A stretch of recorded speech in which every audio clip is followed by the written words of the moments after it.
কি ডুয়েটে কোনো সংগঠন আছে? কি যমুনা? যমুনা আগে সাক্ষাৎকার নেই। হ্যালো দাদা, আপনার ফিলিংস কেমন হচ্ছে এই ভোলাগঞ্জ এসে? ওয়েল, আচ্ছা আচ্ছা। আপনি চোখে কিছু দেখছেন? নীল গ্লাস পরছেন? হ্যাঁ আচ্ছা। আমাদের রবিউল ভাই, আপনার ফিলিংস কেমন এখানে এসে?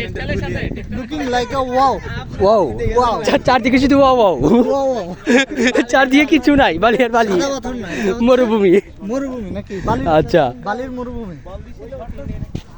আর একটু করি।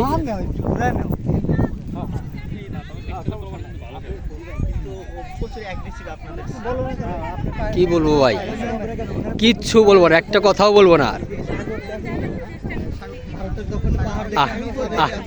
আফাই হলো আমার উপার খালা, খালা লাগে।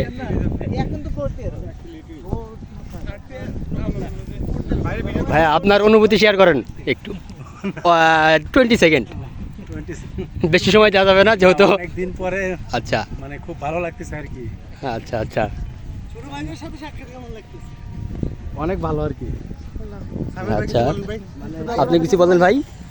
আপনার সময় 10 মিনিট কি 10 সেকেন্ড, বেশি দেবো না, আদান দিচ্ছে। অনুভূতি তোমাদের সাথে এসে ভালো লাগছে, তবে এখানে এসে মনটা খারাপ হয়ে গেছে। পাহাড়গুলো আমাদের হলে ভালো হয়েছে। আচ্ছা আচ্ছা আচ্ছা আচ্ছা, দাদাদের দাদাদের সকলেরই দাবি। আচ্ছা আচ্ছা, এই দাবি আমরা, এটাও অচিরেই বাস্তবায়ন করতে হবে। এই দাবি আমরা সংসদে, জনপ্রাণের মনের দাবি আমরা সংসদে উত্থাপন করবো ইনশাল্লাহ। দেখা যাক বাদ বাকি। দিল্লি না ঢাকা, ঢাকা ঢাকা।